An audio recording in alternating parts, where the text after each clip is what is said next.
What's good, world? It's your boy, Bears Prison Flemings, host of the Find Your Flow Show, a podcast dedicated towards creativity, authenticity, and expression. Be sure to follow us on all social media, subscribe to our YouTube channel, like, comment, and share. On today's episode, we're interviewing my homie, DJ DEADPHONE, a DJ, curator, artist, producer, instrumentalist, and more from Detroit, Michigan.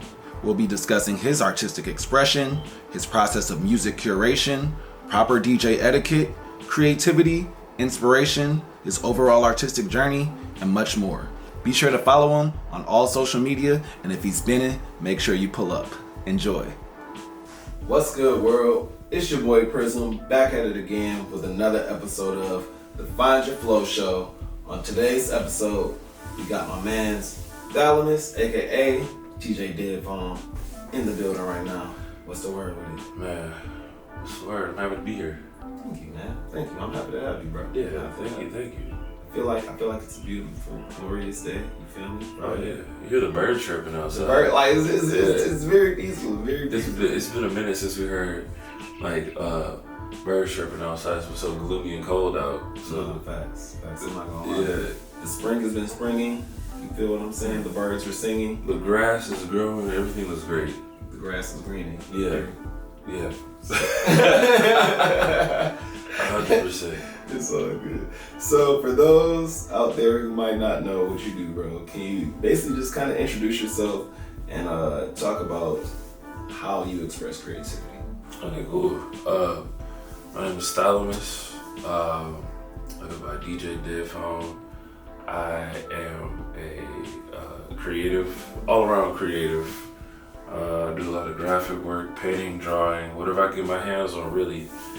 And I work as a DJ and a curator of some sorts, or some would say, and a musician, producer. So I can't leave that out.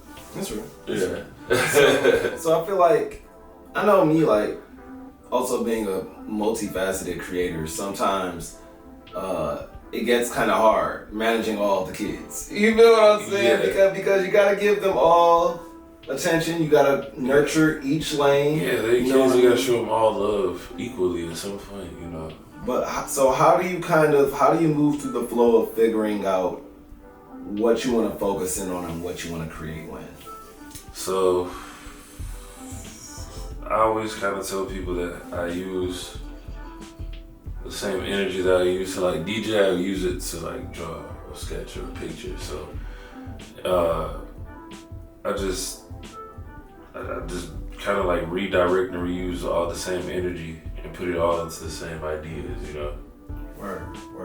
So I feel like if you're channeling this energy, right? Yeah. So you're kind of the battery. So what charges you up? Where do you feel like you cultivate your creative energy from? Like, do you have any specific practices or any inspirations or stuff like that that you kind of use to charge up?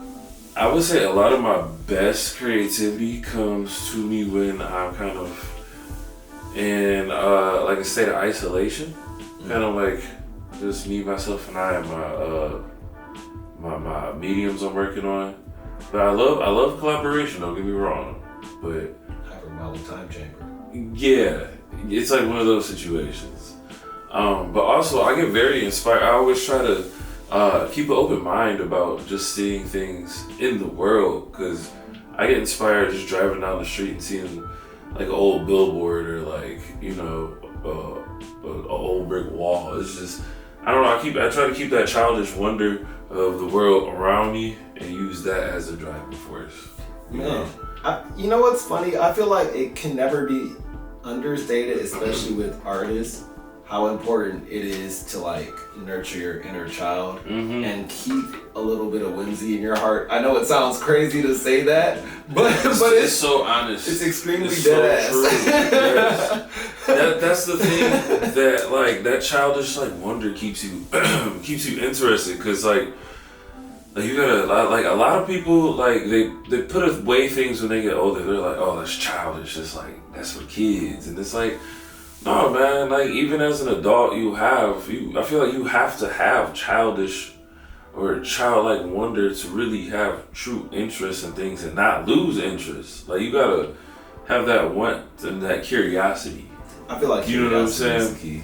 Curiosity is definitely the key because that's really the driving force. That's what makes people want to study and like go to the library and invest in equipment and just really get their hands dirty. You know. I feel like wow. Especially because then it goes right into experimentation. You feel what I'm saying? Like because it's like from your curiosity you figure out like, okay, well, I've learned this about myself, but now I see or I've gotten this type of information and now I'm wondering like, how can I push this boundary in this direction? How can I push this boundary in that direction? Yeah. I feel like when it comes to art and creativity, it's kind of like a necessary practice to be able to push your mind, and because I feel like in a lot of ways that's where growth comes from. Yeah. So you gotta challenge yourself. You gotta challenge yourself. Yeah. You gotta challenge yourself. I mean, your brain's still a muscle. You know what I'm saying? At the end of the day, like your mind is still like it needs to have moments to where it can like rest, and it has moments where it needs to be challenged. You know. So let me ask you, bro, like where did you kind of get your start creating? Because it seems like I said, like you've kind of figured out now how to navigate your own bending of energy. You know what I'm saying? Like whether that's through music, whether that's through visual arts, whether that's through curation. You feel what I'm saying? And just being able to combine other energies just in terms of a vision and executing it in a way for others to feel it, you know what I mean, or connect to it. Like an all-around experience with it. So where would you say you kind of started creating at? Like what was your first love? Like what was your first exposure to art? Stuff like that. Yeah. So I've always been drawing and doing things since a young age. And I had an older sister she saw that I was really into like art and creativity at a young age. So she would give me like a lot of writing prompts and like drawing prompts. And like before I was even in like kindergarten and starting school. If you don't mind me asking, like, what were some of the prompts? It would be like draw your hand or something. Okay, word. Yeah, like that's like actually that's like art school like 101 type, type of deal. But like when you're like 4 and 5, like we still my mom holds on to that stuff. Like we got all these like weird hand drawings where it's like I got like 4 fingers and I'm a kid, so I would say like my first love really is visual arts in the sense of like drawing and designing. I used to like design shoes. I used to draw shoes all the time, cars, and I grew up skateboarding a lot. And I originally wanted to be a skateboard artist for like the graphics on the boards. Okay, like a deck designer. Yeah, like I wanted to like either if I couldn't get sponsored as a skateboarder, I was like, well, I could at least work in the skateboard industry. You know what I'm saying? Design merch, yeah. And design merch and whatnot. So I feel like there are a lot of great artists too who are pro skaters, and you know what I'm saying, design their own boards and like for different companies and whatnot. So that was some of my first tastes of art. Was really skateboard and like music. I grew up playing saxophone. I was formally trained in saxophone from about the age of 9 up, and I played it all the way up till now, on and off, honestly. Okay, wow. Yeah. But I would say overall, it's a battle between visual arts and music. Now that I think about it. I can't really like I can't do that. That's like who's your favorite kid? You know what I'm saying? I feel like I have mutual love for both of those things, but if I will give one a head start, I would say visual arts, drawing. So you would say because that was your first love. So yeah. So your first bit of expressing yourself was already through drawing. So how did it kind of go from drawing to different mediums? Because I know, just like you said earlier, you'll use whatever you can get your hands on. I know, especially when it comes to art, fine art, stuff like that, it's one of the most limitless fields you can enter. So yeah, so many ways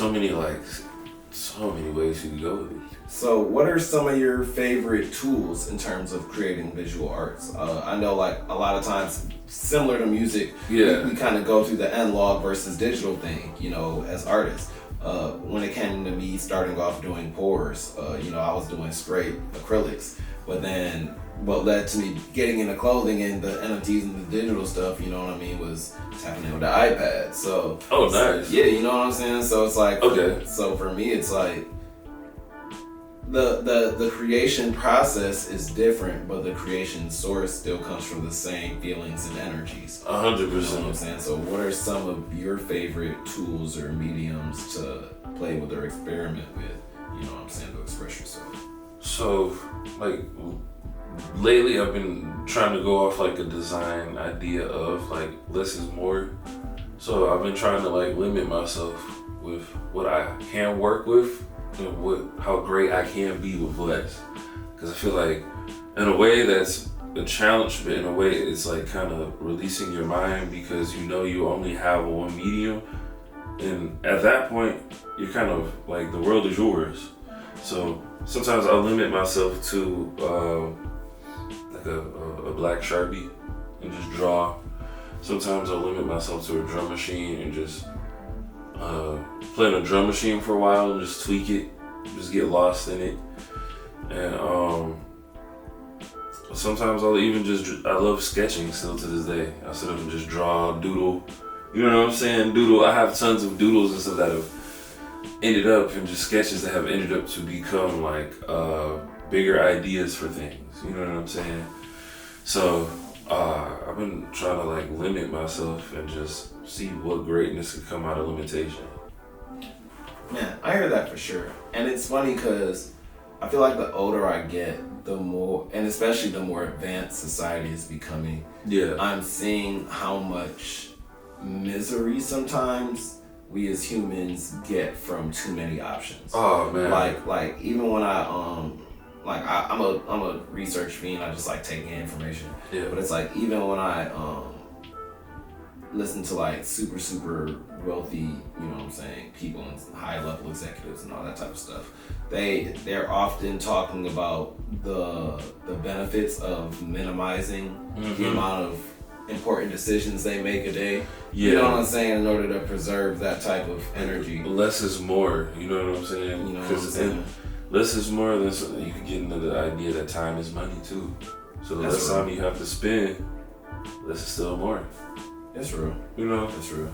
But I also feel like, you know what I'm saying, like even when people deal with dating, you feel what I'm saying? Like I feel like it's a lot harder for people to tap in when there are so many more just options and alternatives. You feel what I'm saying? Like it makes it a lot harder to feel like you can just, I don't know, like ride something out with somebody. I mean, I don't know, like I'm not like a super relationship guy, but it makes it harder to like focus in, you know, like limitation is key sometimes because like you said, like a lot of misery does come from having too many choices. If you're already indecisive, too many choices are not gonna help you out. You know what I'm saying? So like you mentioned, every day, just limit your choices and like if you just sometimes just going on the first thought. You know what I'm saying? If you feel a certain way, just be like, boom. You know what I'm saying? First thought basis, because that limits the choices you have. You know what I'm saying? So more so creativity, you know, first thought basis. Sometimes like you might think you have a crazy idea, but it's not crazy if you have it down on paper and it's tangible at that point. You know what I'm saying? Because I've had situations where you write something on paper and you go back like months later and you're like, oh, actually that was dope. You know what I'm saying? Or like you might make a loop or a beat or something, you like throw it away on your computer. It's just tucked away and come back like 6 months later, like actually this just was super hard. Yeah, you know what I'm saying? This just jogged my memory. Like this is the thing I needed Because sometimes, you know, we hit walls as creators. It's a missing puzzle piece. Yeah. It's like that one, it's like you're like, oh, something missing. And you might have an idea and you forgot about that, and that's that one thing that clicks, boom, and now it's perfect. So I've had that happen a couple of times. That's one of my favorites. I feel like that's one of the biggest battles we as creatives face. You know what I'm saying? Like being able to bring the idea or the feeling or the concept into fruition and reality. And a lot of times I do think it starts with like writing it down. 100%. So when you're tackling like a bigger project, you know what I'm saying, no matter what creative field it's in, what's your process for kind of if we can say conception to birth, you know what I'm saying? Yeah. Conception to birth. First off, I try to size up the project. First off, I try to like look at how long it might take, how much dedication I'm willing to give to it, because as I've gotten older as an artist, I realize a lot of anxiety comes with taking on too much and not necessarily sizing up what I have to do, just normally just being like, oh yeah, cool, let's do it, or I can do this, or I might take on a project or something, be like, oh, I can do this, no problem. But it's just like, sometimes you just need to size it up, do the math in your head, you know what I'm saying, see how long this project might take. That's where I start. And then I just look at where I want to go with the project. What's my story I want to tell? Like with I just recently dropped the EP Portals, and that whole EP is about the idea of just like how every space is a portal, walking in every room is a portal. So the vibe I gave to it was like a house party. A lot of the imagery I have is house centric, because a lot of my party experiences were house parties. You know what I'm saying? So I feel like everybody's house is a portal. Like I'll get into the idea of like hauntings. You know what I'm saying? Those are, to me, that's a portal. Like a house is haunted. That's somebody's time, space, and where they were. You know what I'm saying? Energetic signature. Yeah. So I feel like that's a portal. So I based that EP on the idea of just a night in Detroit going through portals. Like a house party, maybe after hours. You know what I'm saying? You go out, have a couple drinks. You don't mean to end up going out. Then you end up at another bar, and then now you're over at somebody's crib, and now you're at afters. You know what I'm saying? Like following the night. Yeah, a real Detroit night story. You know what I'm saying? So,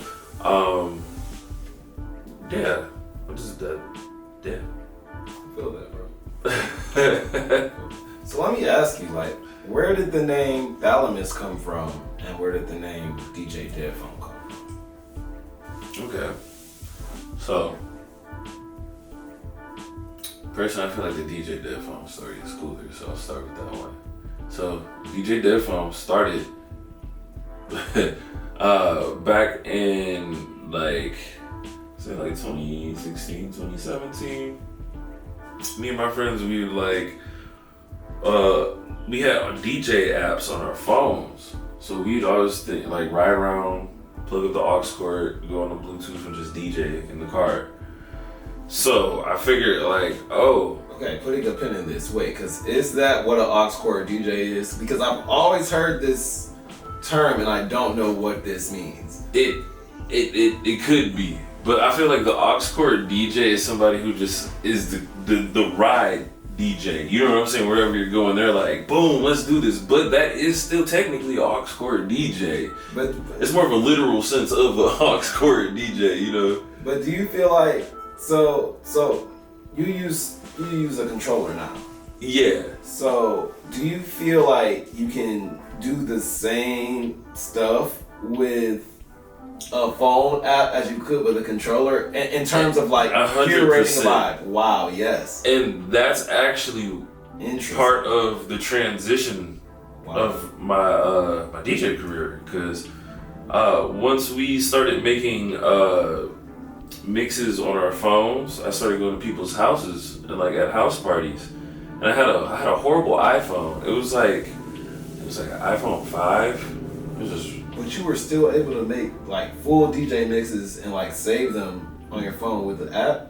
Yeah. No excuses. Just saying. All right, go. All right. No, I made a couple of my first mixtapes using that. That's wow. Yeah. So I got DEADPHONE from I would go to people's houses and just connect to their Bluetooth, and I had a horrible iPhone. It would just die randomly. Yeah. So imagine like it's like, oh, what is this? You're having a good night. Everybody's having a good time. You was using you was hitting the janky chargers. That's what happened, bro. That's it just died. Boom. It go from 33 to 13 in like 2 minutes. Yes. Hey. Yes. Cooked battery. And boy, I know about it. Oh man. iPhones know they are like wrong for that, man. Scammers for real. iPhones, y'all wrong, man. I love the product, but y'all so Don't wrong. even give us headphones no more. Don't even give us headphones. All right, we not. Yeah. Go with my Apple tangent. No. We not gonna spark the beef. We not gonna spark the beef. Apple sent us both iPads. Oh yeah. We can talk about it. We can talk about it. We respect the product. No.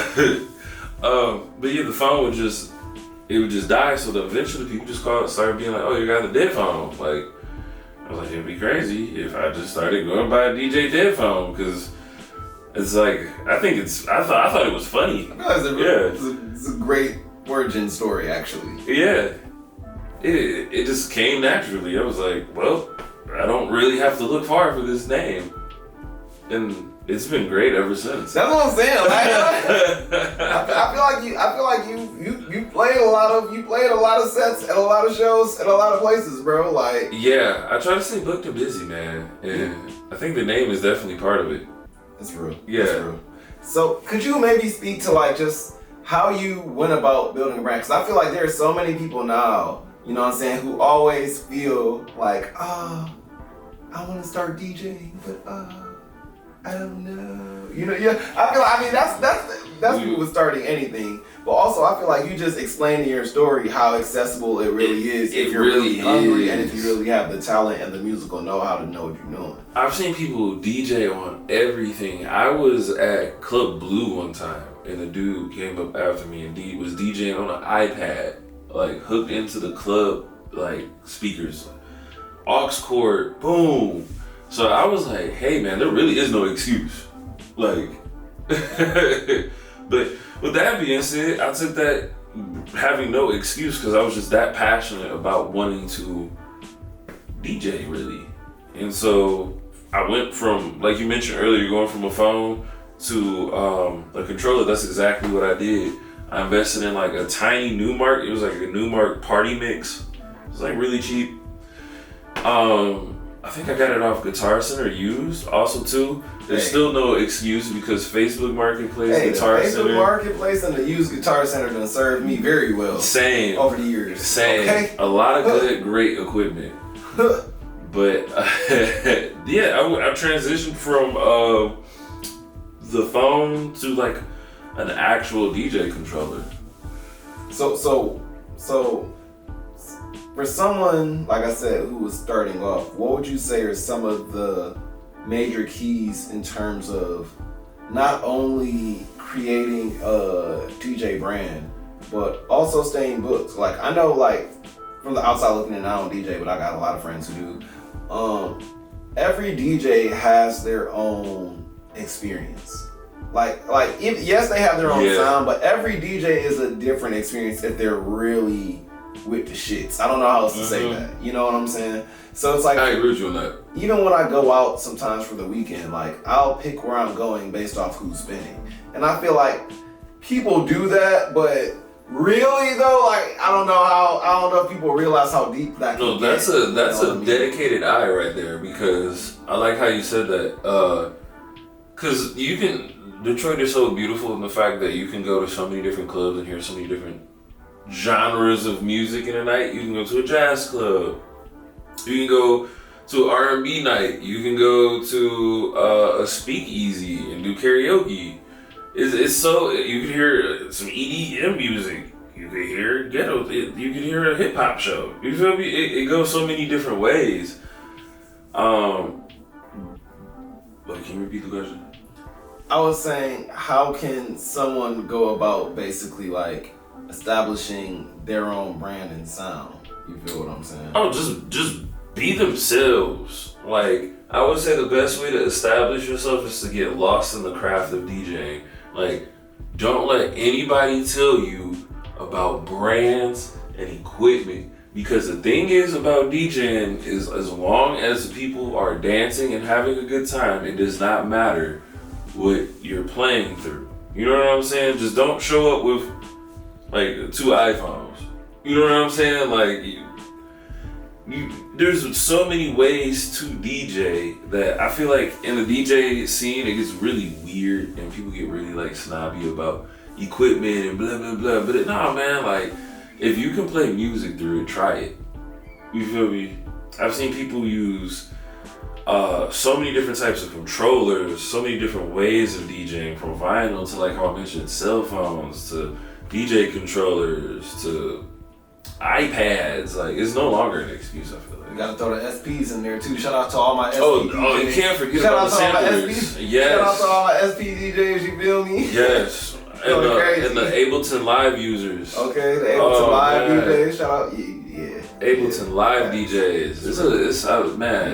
You fuck around and DJ off the FPC I've seen it. You feel what I'm saying? You can do it, but that's why I'm saying, like, the number one thing about being a DJ is just stay in your own bag, curate that. Don't try to be any other DJ, but stay inspired. Like, I would say, just really get in love with the craft of DJing. And when people see that you just genuinely love DJing and you have a good curated sound, they're gonna book you. You know what I'm saying? And if you know, take care of your gear, take care of the club's gear, and nothing happens, they'll want you back, especially if they saw the people on the dance floor moving. So speaking of which, let me ask you. Yeah. What's the key? How do you get the people on the dance floor and moving? Because let me tell you, I'm 31 years old? Yeah. So, you know, I was in middle school around 2006. You feel what I'm saying? Shake that Laffy Taffy. Yeah. Okay? Yeah, snap and roll. Okay? We had a time. I'll leave it at that. Yeah. I'll leave it at that.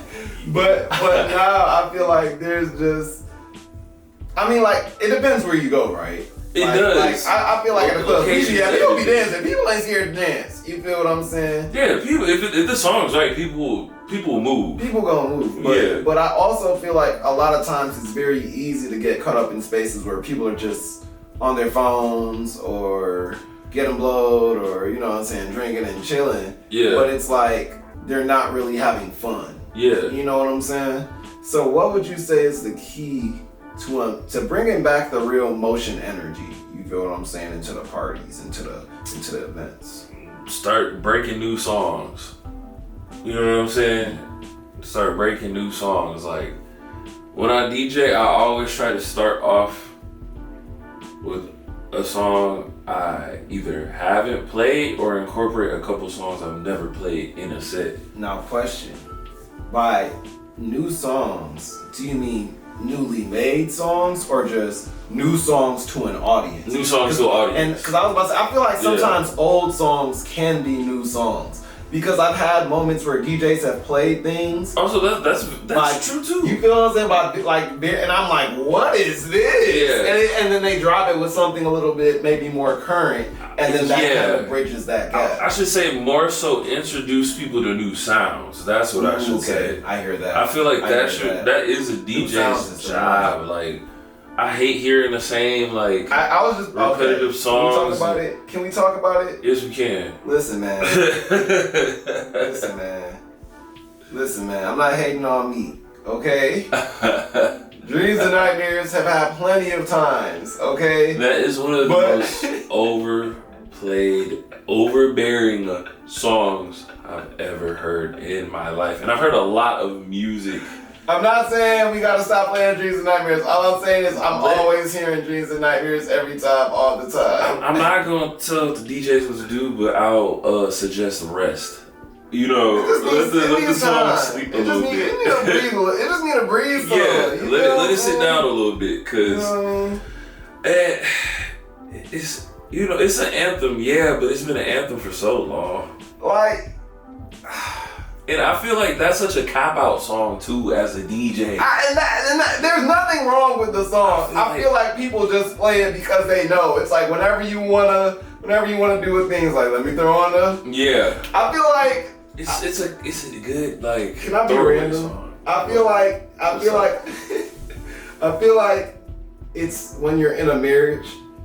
And you got the one thing that your partner always does, but your partner already knows that's the one thing that you always do because it's the thing. So it's like, yeah, they're conscious of it. You can't do the thing anymore. Like, I know it's the thing. We need a new anthem. We need a new anthem, man. We can't let that be it. You feel me? Like, we have to evolve past swag surge as a generation. We owe it to not only our elders but also to the youth. And it's nothing wrong with it. It's just it's so nostalgic, and we just heard it so many times. Like I challenge the DJs, play something new. You feel me? Just play something new. I feel like there's a fear in that too, but like that's part of being a DJ. I was just about to ask you. Alright, so have you ever had a moment where like you tried to introduce people to something you felt like was it, and they looked at you like, yes. I've had moments where I thought I was dropping the hottest track, and I've seen the blankest stares.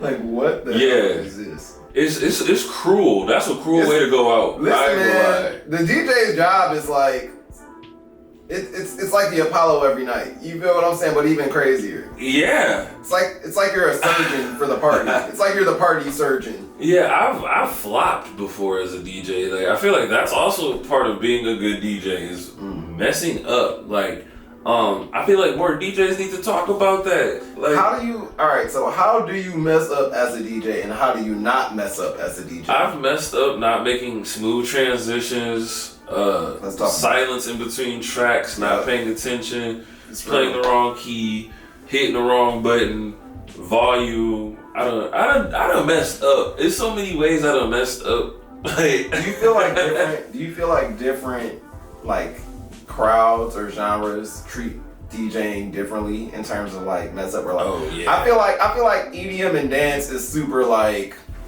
or techno is like. That's where you ever drop it ever. That's where you get in the gear conversation as a DJ, because then you get into like, they hate DJ controllers. They hate that. I'm like, you can't use controllers. They get like some clubs they say CDJs only. Yeah, and like I don't have no CDJs. That's not like New marks don't fly no more. That's what I'm saying. Like, man, what about all the alternatives, man? They still work. Like, I feel like that's where the snobbery comes in. Why do you feel like it is? Do you think it's purely gatekeeping, or do you feel you think it's just gatekeeping? I think that is the number one problem right there is gatekeeping. They don't want to let the doors open. No, man, because like I feel like I use a Newmark. I've been using Newmark equipment since I started, and it's not brand loyalty. It's just I just feel comfortable with the brand. Shout out to my mix track. Okay, listen. Yeah, Newmark makes them. I don't DJ, but I like to dabble. I like to dabble.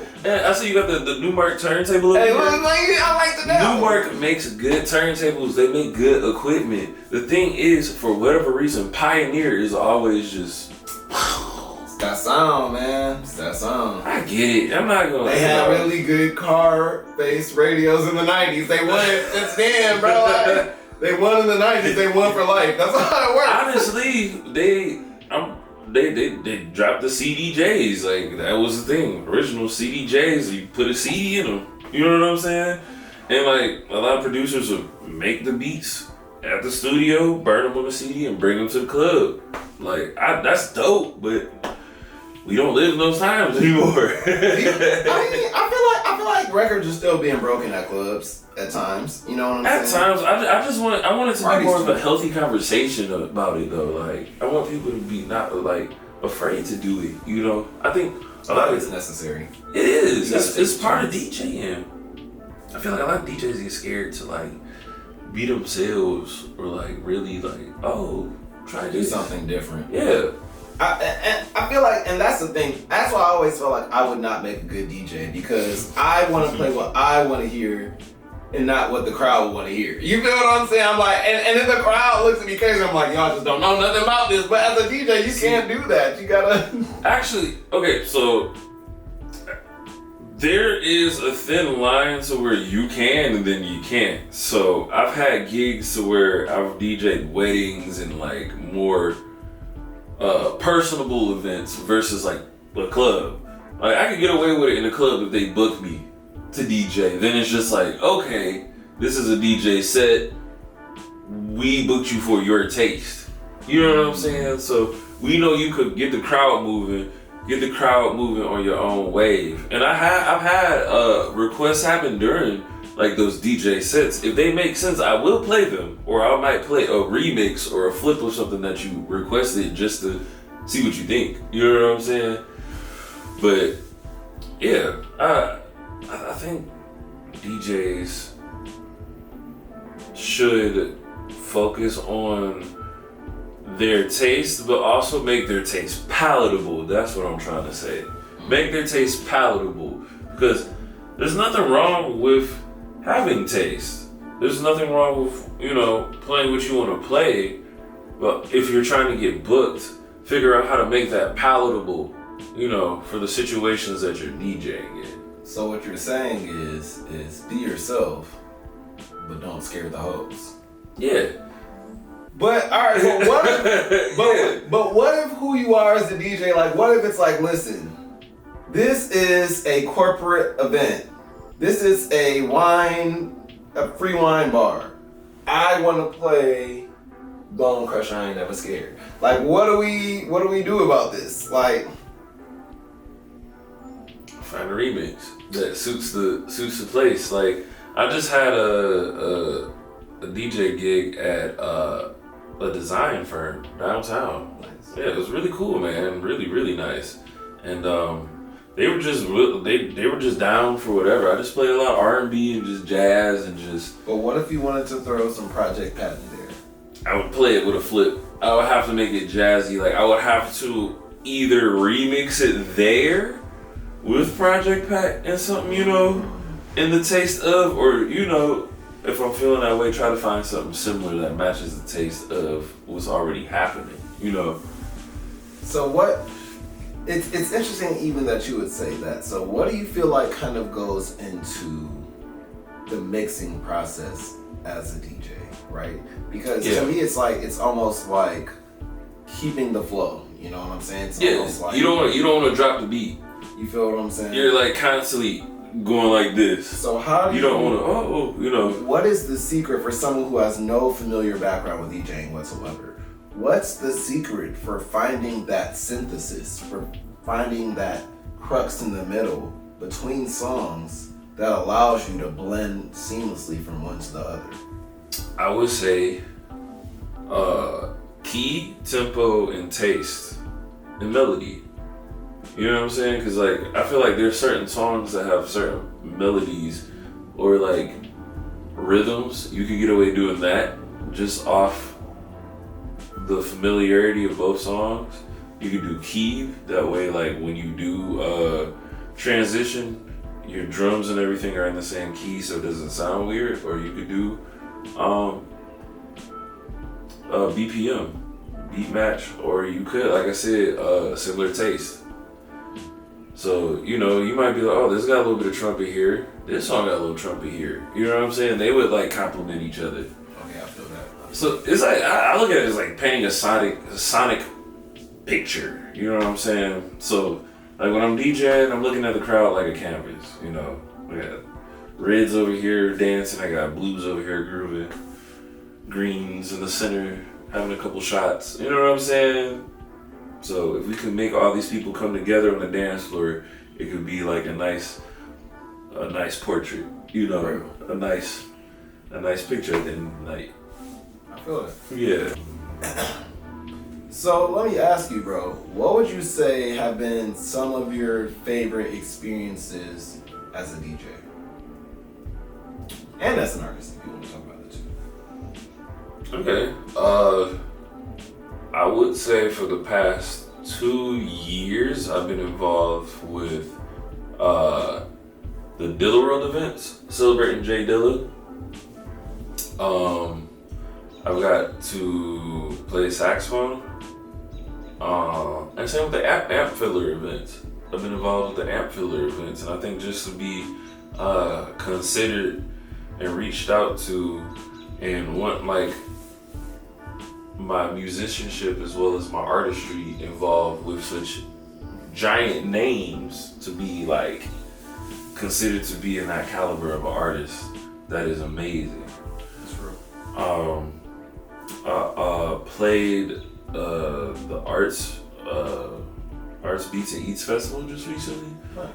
I got to DJ for Noir Leather.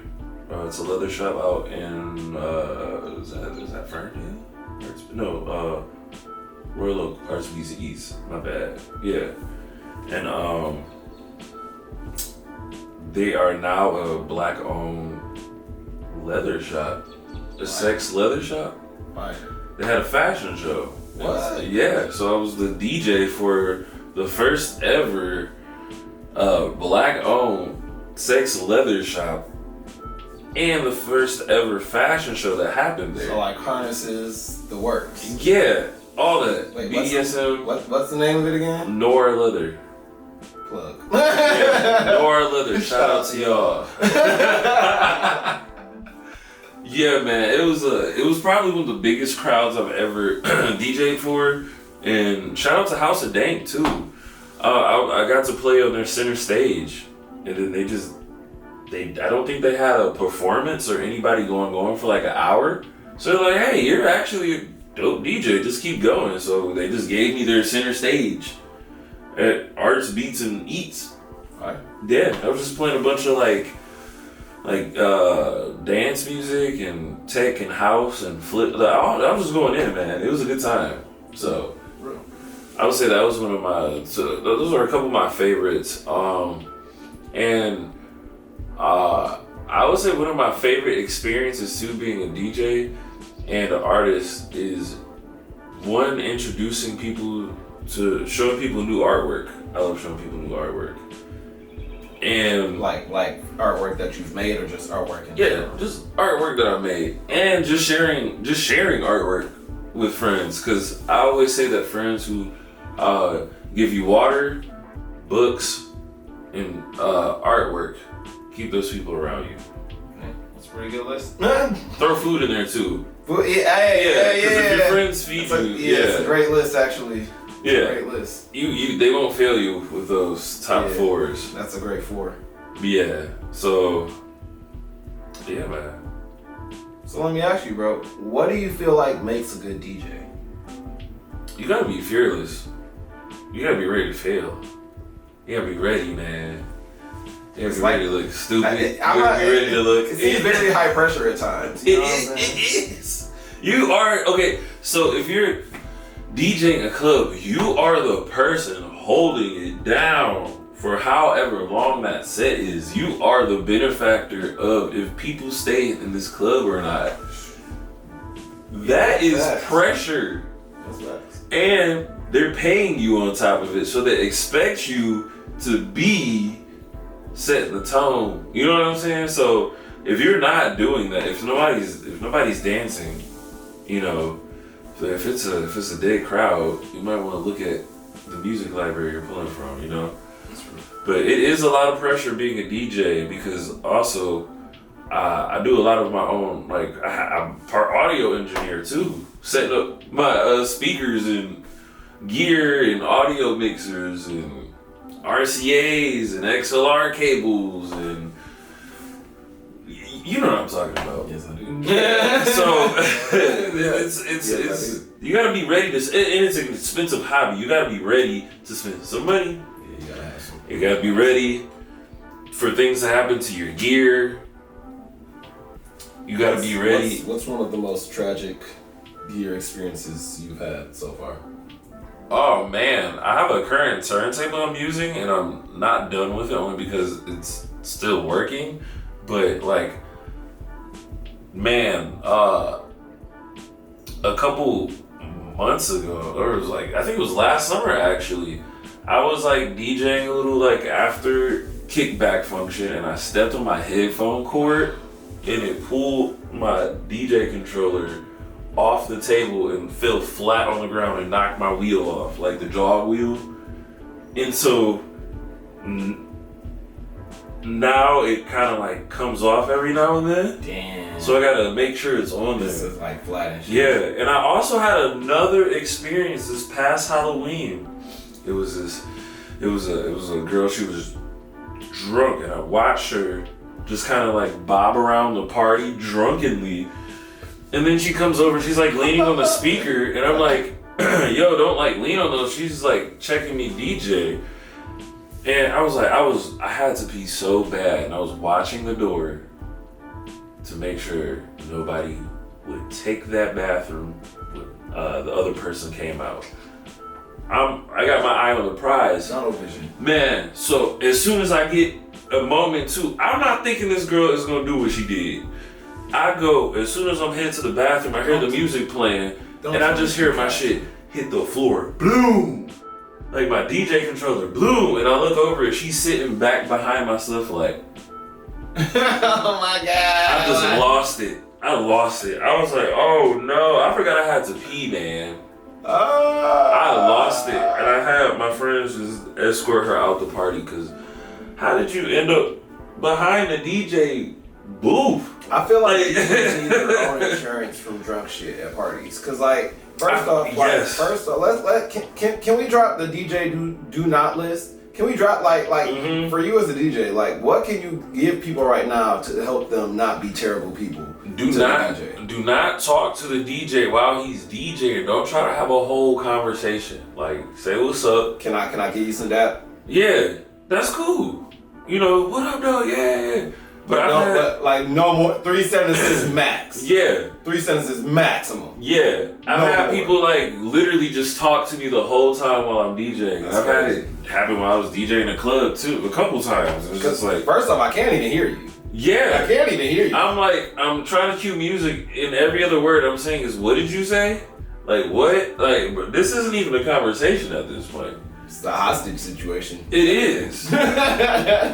Don't touch the DJ's gear. Don't touch speakers. Don't lean on speakers. Don't put your drinks on shit. Yeah. Also, don't do this over the equipment. Like this, you know what I'm saying? Don't do that. That is anxiety-ridden activity, because not everybody is dexterous. Yeah. Is that a word? Right, we're not gonna check it on camera. I don't know where these. I don't know what vocabulary going crazy today. Yes, I want people to leave all liquids away from the DJ stuff, because I once had a significant other spill tequila lemonade all on the audio mixer. Did you break up with them? I should have right then. Was that the sign? It was a giant red flag. I'm not gonna lie, so like the signs are like, that was probably the sign right there. Like, you know, you're not even the one. That was a giant red flag. You're not even the one. You know and what? She said she would replace it, and I just ended up buying another one because I gotta work. You know what I'm saying? I had the money. I was like, well, I got a gig like in 2 days. I gotta go, and it's always inconveniently like spilled drink. You know what I'm saying? Like, I'm trying to think, what else is another don't? Don't crowd the DJ. Like, what do you mean? Like getting all behind them to see what they're doing? Yeah. Or like, I don't mind if my friends like stand around or like I'm passing you blunts. Like, is it okay? Yeah, like, oh yeah, that's cool. Like, if we smoking and like we passing blunts and you know, but don't crowd the DJ. It doesn't need to be like 15 people in the DJ booth. Yeah, okay, I see that for sure. Like, I don't. It's a weird thing. Yeah, I'm like, if we good friends and I'm like, yo, come up here, let's kick it. Like, cool. I don't mind that, but don't like crowd the DJ. I also think it's weird when there are more people in the DJ booth than like in front of the DJ. I think that's a very weird thing. Yeah, like it happens at like 2 a.m. Like 2 to 5 a.m. I know exactly what you're It's a whole vibe, and I'll be like, how did this happen? Like, where'd this crowd go? Because now it's like, who am I DJing for? Because everyone's behind me. Yeah. Like, no, I don't do that to the DJ. It's all good. It's just respect the time, the equipment, and the sound. And, you know, DJs will be A-okay. That's right. Also, respect the fact that not all DJs take requests. I was just about to say that. I'm not gonna lie. I feel like That's another one I want to throw. If you ask a request, you can't get mad if they don't do it if you didn't pay them. I feel like if you're That gonna is ask valid. for a request, you gotta bribe them. Like That is valid. That's what you're supposed to do. You're supposed to bribe the DJ, unless you're just cool with them like that. But yeah. Give the DJ a tip, like tip the DJ. Yeah. Like, can we make tipping DJs a thing? Like it needs to be. It needs to be a thing. I mean, especially if you're dancing and you're having fun, like, what's wrong with I'm not gonna lie. tipping the DJ? If the DJ plays the perfect 3 songs that end and me getting the super twerk fest, I gotta tip the DJ. I'm not gonna lie. Like, that's... He successfully made that night or she, happen. Or she. Well, yeah. Or she. Or them. Or them. Yeah. Or they. Yeah. Whoever played that shit. Yeah. Thank you. Yeah.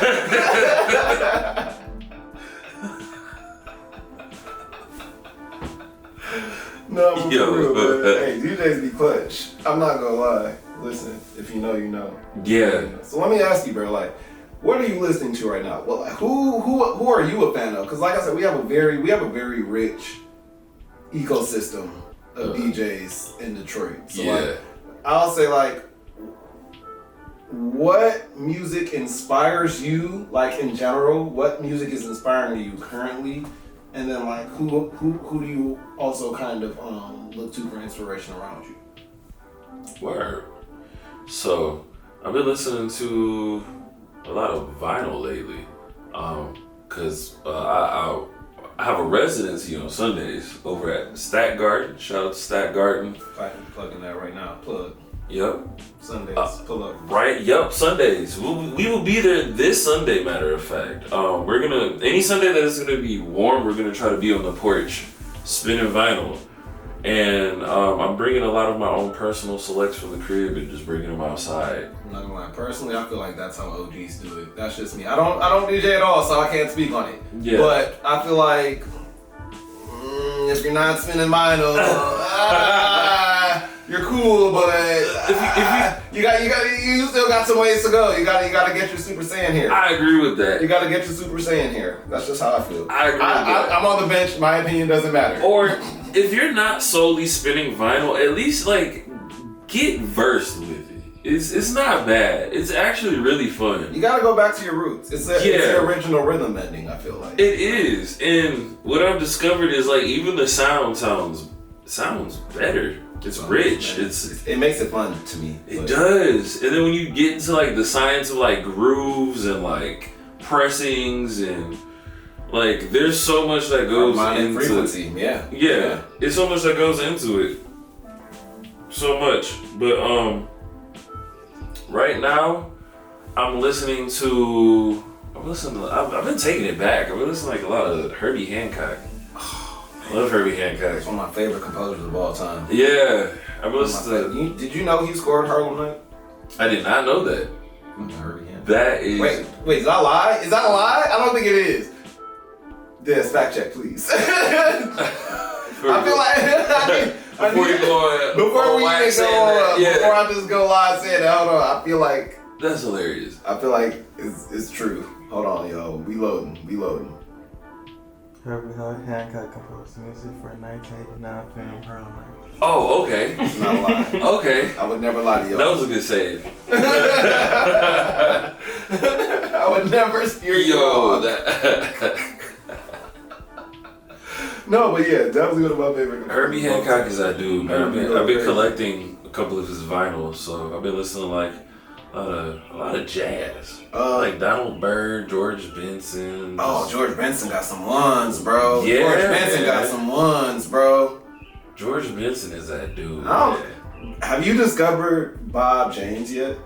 I had a homie who put me up on Bob James a couple months ago. Who put me on Bob James. Gully, bro. Listen. Really? Yeah, nah. Yeah, my homie Caleb. Shout out to Caleb, man. Be hit to the Bob James. I'm not gonna lie. If y'all don't know about the Bob James, Yeah. you need to tap in. Even the way I was introduced to Bob James was like, bro, you have to get hit to Bob James. Bro, it's like painting in my ears. I don't even know how else to describe it. It's like it's like I'm listening to a painting. That's a good way of saying that. That's the only way I know how to describe his music. That's a good way of saying that. Just rich. It sounds like taste. It's composed very well. You know, like man, it's good stuff. It's good stuff. So, what would you say? Like, all right, so like, what would you say is your most comfortable venue to DJ in, and what is your most uncomfortable venue to DJ in? Have you ever DJed in a strip club?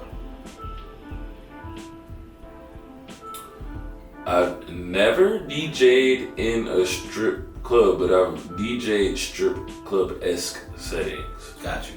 Yeah. Got you. Like, I just recently DJ'd at L Club, maybe like a week. You don't gotta say nothing that's gonna get nobody. You ain't gotta say nothing that's gonna get Okay. Alright, I'm not one of those. This ain't Adam 22, alright? This ain't wasn't it? I ain't getting nobody pinched on mine. Hold on. I rock with Lo. That's my homegirl. I've known her since high school. Look. I would love to stay open. Yo.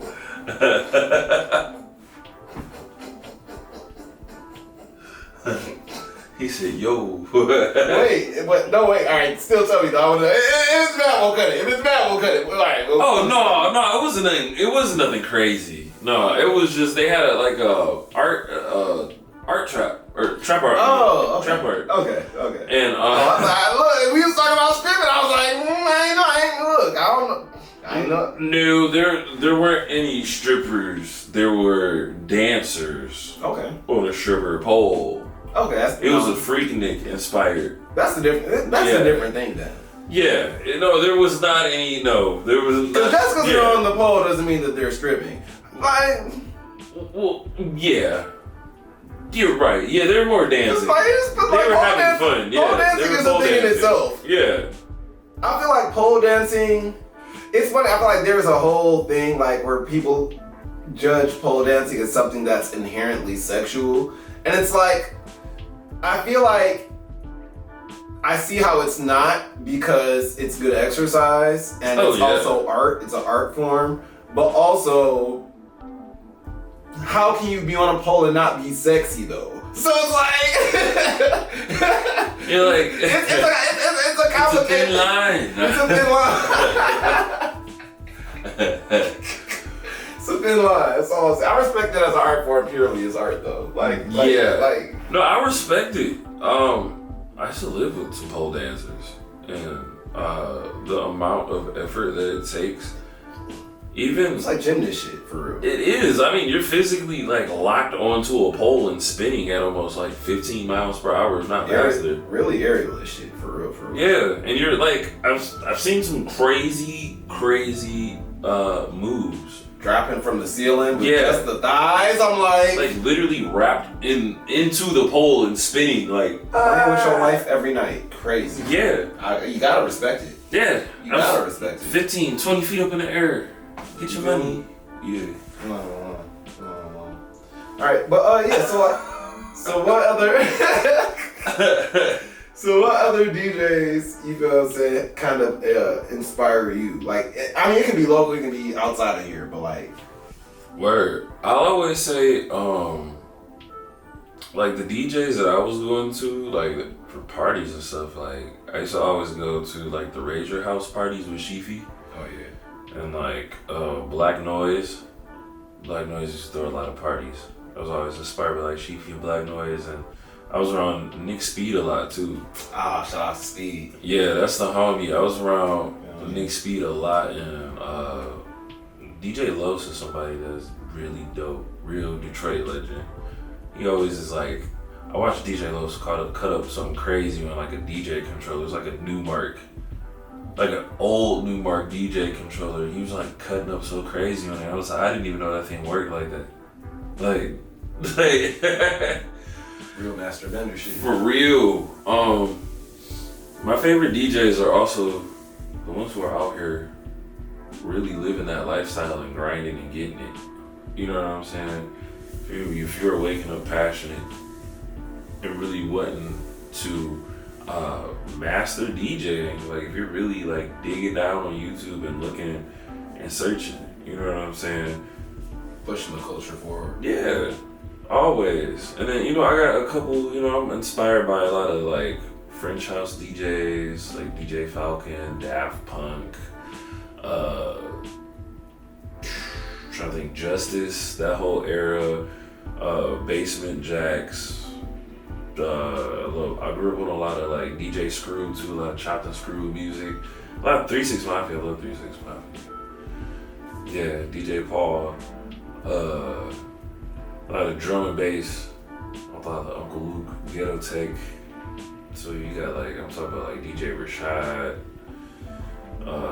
DJ Assault, like all the classic Detroit tech footwork DJs. Can I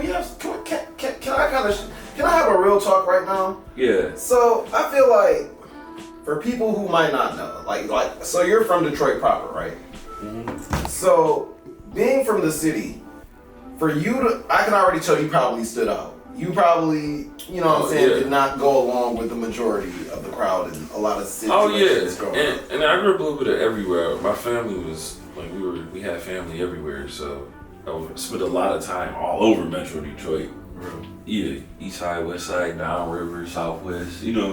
I feel like for me growing up, you know what I'm saying? Like I'm a first gen American in my family, so like everything that I've kind of got, like I'm the first Detroit root.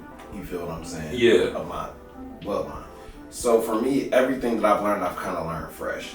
But I don't want to say from an outsider's perspective because I was born here, but from a brand new insider's perspective, I guess I'd say, I feel like there's always this narrative when it comes to techno, when it comes to dance music, when it comes to house music and all that like a majority of Detroiters might have where they'd be like, that's not our shit. You know what I'm saying? Like, that's not for us. And if I can be frank, like, you know what I'm saying? They'll be like, that's white people stuff. You know what I'm saying? But what's crazy is... That is very true. You feel what I'm saying? But what's crazy is when you really do the homework, you feel what I'm saying, that it originated. It's black. black. What I'm saying? It's black music. And I feel like so many people kind of miss out on the chance of expressing themselves because dancing is therapeutic. It You know is. what I'm saying? Like being able to release and just vibe out, especially when you're just dancing just to tracks, like not even necessarily music or sounds, but you're just in the pure moment of expression and rhythm and grooving. Yeah, you're just letting go. You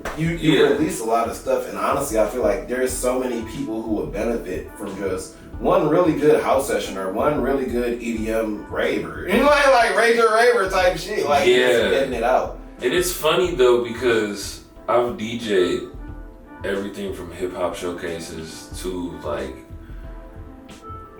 I would say like techno lineup, and there is some weird clash right there. I don't know what it is. Like I think people do need to dance more. What would you say to the people who are still locked into a box of the perception that, how do I even explain this? Having fun freely and expressing yourself openly does not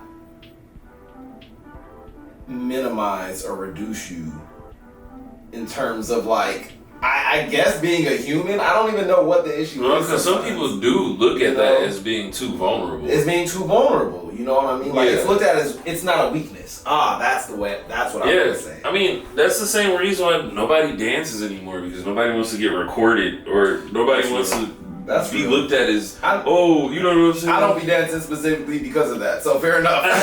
Fair enough. I'm like, y'all not about to get me again. Hell no. Yeah, you're not about to see me on Instagram.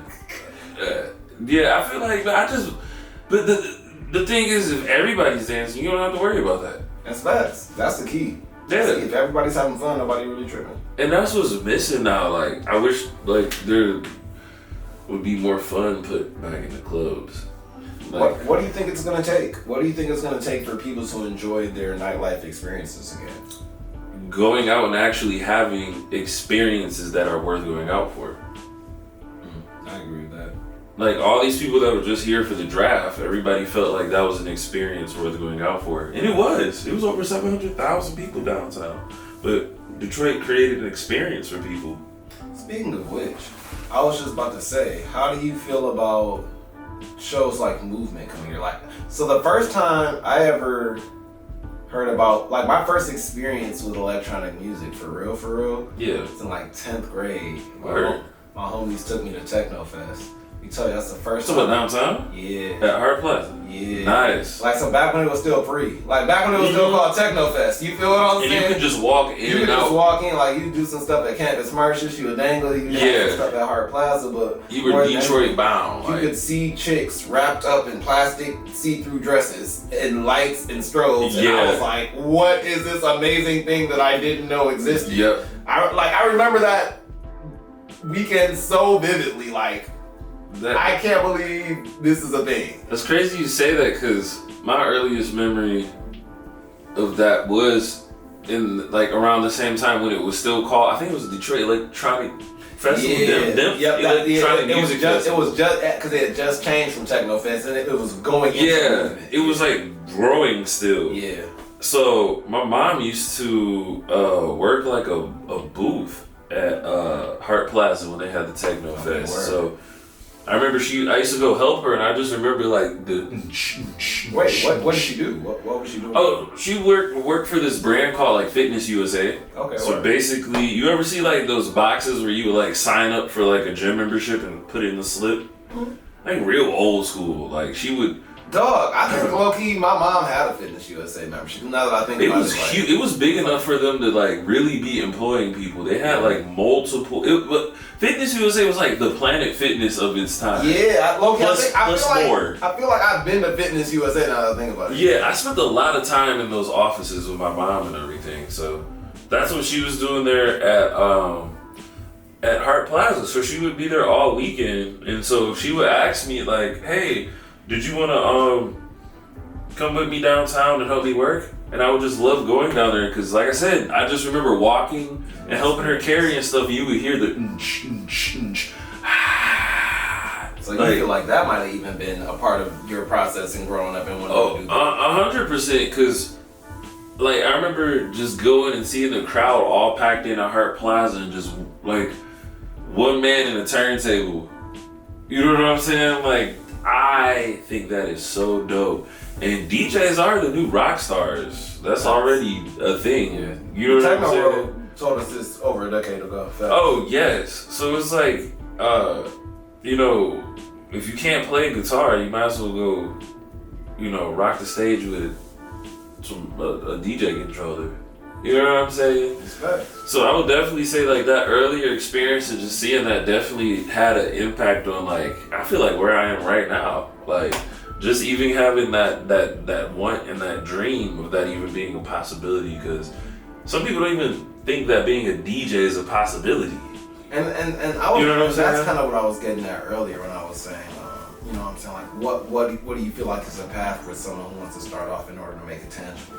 Because honestly, what's crazy is I feel like you have a better chance as a DJ than a rapper. You feel what I'm saying? In terms of just Nah. creating a sustainable income. You know, it's funny that you said that because I started off trying to be a rapper at one point, and I could rap. It was fun, but also like it's so many rappers. Smelling rappers. And specifically being here in Detroit, it's like And also, I feel like rapping is honestly a dangerous job.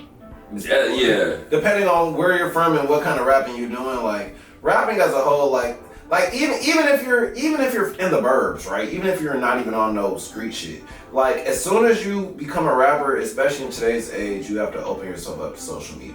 You And do. instantly, as soon as you're creating your livelihood based off who you are as a personality, you kind of open up a whole world of other things. At least with You do. I feel like DJing is like the artist of the music world, because it's like that's why I love the art world. The art world, yeah, you have to do some storytelling. Yeah, you have to shake some hands, but at the end of the day, Yeah.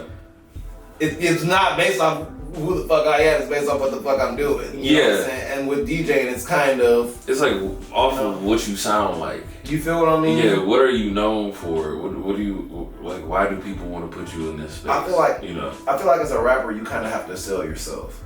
You do. But I feel like in DJing and in art, you do as well. It's just a little bit different. You know what I'm saying? At least in DJing, you can kind of hide behind the music.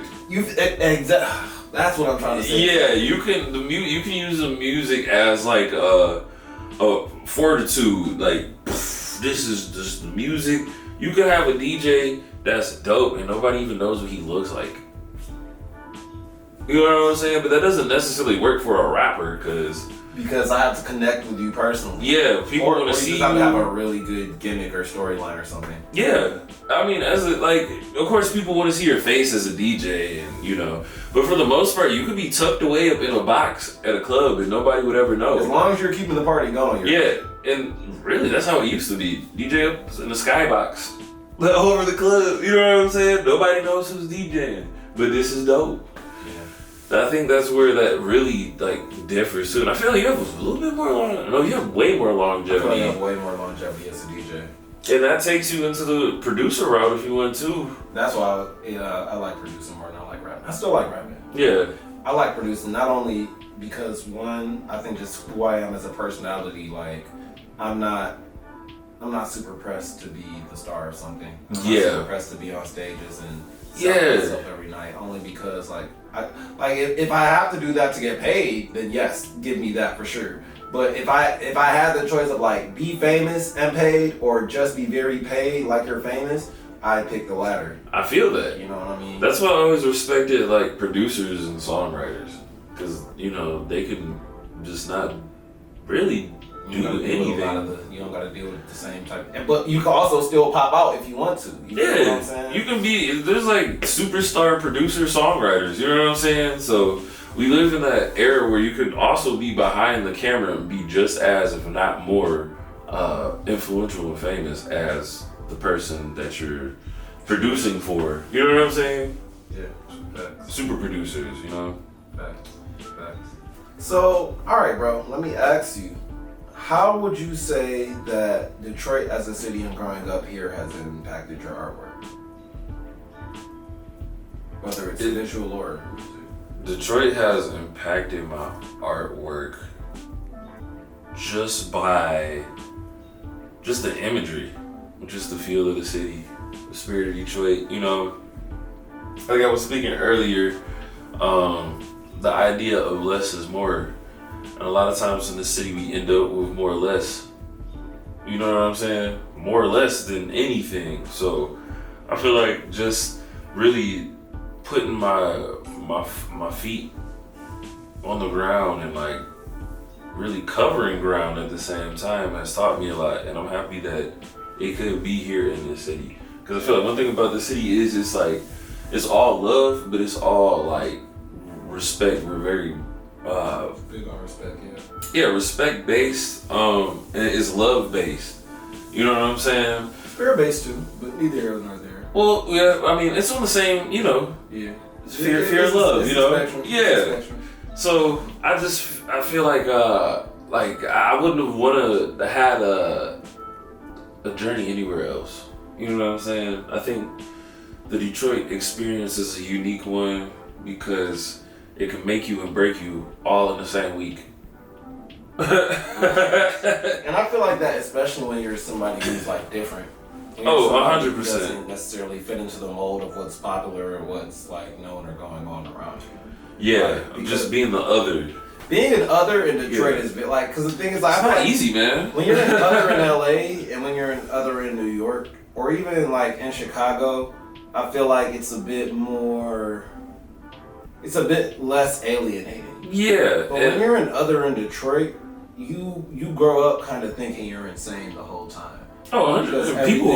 People will make you feel insane too. You feel what I'm saying? They'll be like, oh, that's crazy. But really, you might be on some of the flyest shit the world has ever seen. It's just people don't want to be ready for it yet. But I feel like that's just the Detroit story in general, because most of the time the others from Detroit go to be great people. and do great things. You know what I'm saying? There's a lot of other type people, and just the history of Detroit music, Detroit fashion, Detroit taste. You know, icons are made from other. You know, so that's where, you know, stars are born. You know, the thing about being other is you're always alienated and separated, so you always have the sense of your own, in a sense, because you're other. That's true. You know, That's true. I do feel like it definitely takes some work to like develop that fortitude. You know what I mean? Depending on who you are. Because some people, I honestly feel like some people are born with it. Some people know who they are, kind of, and that's very true. They just come into it, leaning more into it, and then some of us find out along the way. You know what I'm saying? You got to find it out along the way, and sometimes you gotta create it when it doesn't even exist. And I'll be real, like I'm somebody who had to do that, bro. Like everything that I see around me, like my entire existence, I feel like I had to create out of my mind first. You know what I'm saying? And a lot of times, like reality showed me or told me that what I wanted for me wasn't even possible, bro. And I really had to like bend. I had to bend it. You feel what I'm saying? To really show myself, like, nah, bro. Like you have enough power on this planet to be able to affect and change your life in the ways that you want. Like at the end of the day, like we don't control too much, but we control enough. You feel what I'm saying? Yeah. And I do know like we have a lot more power as people, you know what I'm saying, in our everyday lives to be able to. You know what's crazy? I just saw this video of T.I., right? And it was this girl rapping to him. And she was like, yeah, you gonna change my life. You got the power to change my life. He said, no the hell I don't. He said, only you have the power to change your life. I was like, damn, T.I., that was real shit. I think I've heard you say in a long time. But that's true. Just like how we were talking about earlier about like, we were talking about the police. If you don't look at them, if you always watching out for the police or always think the police are after you, you'll always have problems with the police. Yeah, it's just, you know, you just attract that shit for real. Yeah, paranoia attracts paranoia, you know, but it's literally your reality is what you make. Fuck the police, period, because I'm not gonna lie, they might fuck you with you regardless. But you're not wrong at all. In the long run, stay, like, if you can, just stay away from them. I mean, like I said, I feel like this. The police are people at the end of the day. They are. And just like with all other humans, there are good and bad people, there are good and bad police. You feel for sure. With that being said, man, stay safe. You feel what I'm saying? Stay safe. Cause I just watched a video of them beating up a granny. So like I said, like, look, man, these protests getting crazy. Stop resisting. Like, you feel what I'm saying? But anyways, on a more positive note, we gonna say, do you have any specific goals for the future that you're excited to see? Yeah, more bookings and more DJing. I want to work on a record label. I want to start a record label. I know it's going to take a little bit of work, but I want to start a record label specifically for DJs, producers, and more like alternative music. So like mixes, almost like. Well, yeah, like or compilation albums even. Yeah, that would be dope too. Like curated compilations. Yeah. So I want to sign like, you know, maybe a band or two, a couple DJs, some singers, some rappers. You know, have like a very like tight-knit crew of producers and DJs. Yeah, because there's no open record label who's openly being like, hey, this is a home for rappers, producers, DJs. Not around here that's huge, at least. Not that I know of necessarily. I hear what you're saying. You know, I want to branch into that and actually broaden what it is to be a record label in Detroit and open the doors for more taste and more connectivity and more studio spaces and more time and more collaboration. Because I mean, it's still Detroit. Like, this is the home of so much music. Like, we're sitting in the birth of pop music. Yeah. Here. And right now, we're sitting in the middle of what's next. Yeah, we don't know what's next. Like, it could be happening tomorrow, or it could be happening today, right now. We don't know what's next. So I think it would be a smart thing to help build a home for musicians and creatives and start investing seriously in that, and eventually, have a studio where people come through, record, ship out what we need to, merch, X, Y, and Z. I would love to do that. Let's go, sure. And even as an artist, just I'm focused on making more sustainable spaces for me to create it. What do you mean by that? Like just more room to create and make it. More opportunities, and more visibility. Because I feel like same thing with my visual art output. It's dependent on people's views, just the same way that me DJing is dependent on people's ears. You know what I'm saying? So just more opportunities to make more, really. That's all I want. Better opportunities to make more. That's real. I feel that's all we can ask for. Yeah, I don't want no more in life, but more opportunities to make better things. So I feel like now is like one of the best times that we've ever seen in the city in terms of opportunities. Oh, and yes. Being wide open. So I definitely feel like you're gonna prosper, bro. Yes. For sure. The city has been looking really, really promising. There's a lot of open doors and new things starting off. Yeah. So for this final question, let me just ask you, what do you feel like an artist, a DJ, a creator can do to find their flow? And what do you do to find your flow? I like to stay open-minded. Stay open-minded. Be open-minded to new experiences. Don't ever shut yourself off. Be optimistic, but also be wise at the same time. Don't be jaded, because that doesn't help anything. Just accept that the only thing constant is change. You know what I'm saying? And allow that to be the benefactor of understanding. You know what I'm saying? I think as a creative, sometimes we can get hung up on how things used to be or what they once were and the semantics and the visuals of things. But I think if we just appreciate the idea that I think that constant is change, we'll be able to be a little bit more forward thinking. You know what I'm saying? We'll be able to have less of a guilty conscience when creating. You'll be less anxious. So I feel like even as artists, don't let people tell you what you can and cannot create with either. This is kind of like the same conversation I had with the DJ gear. I would say don't let people tell you what you can and cannot draw with, what you can and cannot paint with. You know what I'm saying? Because that's where true experimentation comes into play. And one thing about creativity is there's no creativity without experimentation. You know what I'm saying? So they really work hand in hand. There's no one dominates the other. They're like that, synonymous. So I think at the end of the day, people just gotta, like I said earlier, too, childlike wonder.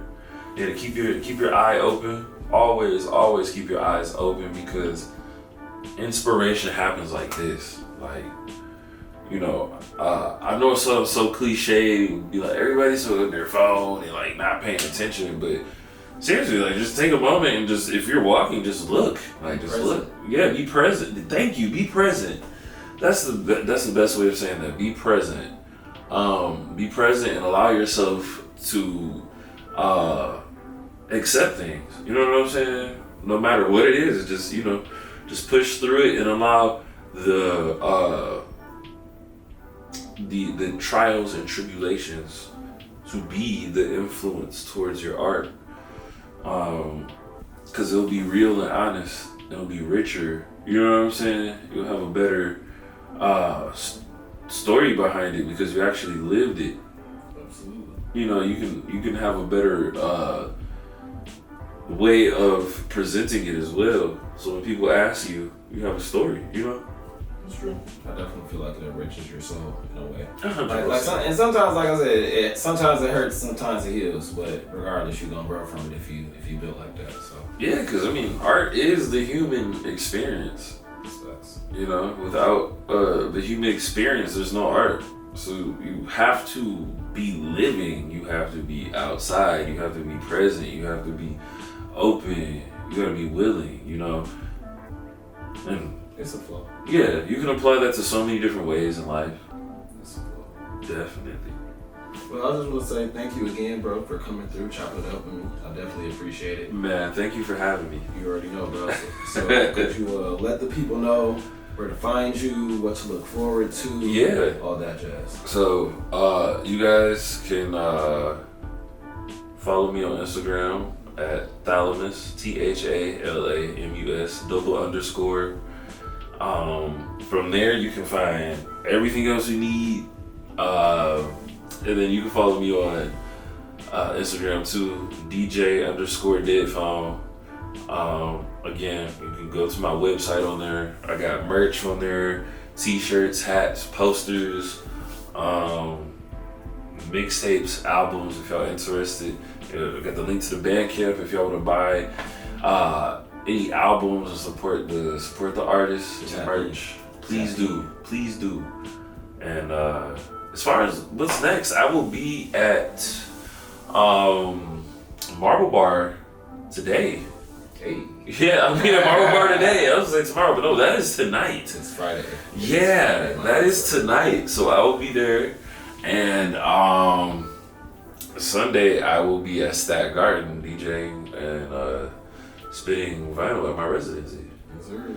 So yeah, feel free to come by Stat Garden. It's a beer and wine garden, all German styled beers and wines. I always say, come find your new favorite, because it's the perfect place to come find your new favorite beer. This is all Alexandrian, right? Yep, Yep, I know. not too far from the Firehouse. Yeah, I just had a show at Detroit Contemporary, and when I was there, I went in there for the first time because it used to be Nice. Detroit Clothing. It Center. did. Yep. And so I hadn't been in there since. So I was like, man, let me just pull up over here and see what's what. And I'm not gonna lie, it's pretty nice over there. Yeah, it's a cool space, man.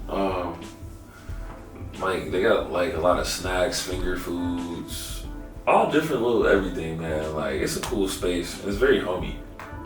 So yeah, that's where I'll be at. And then you guys will just follow me on Instagram and stay updated for all the new releases, new EPs, any merch releases, shows, events. I'll put everything on there. Also on my website. So definitely. Appreciate you again, bro. Yeah, thank you for having me, man. Signing off. Y'all stay blessed. Definitely.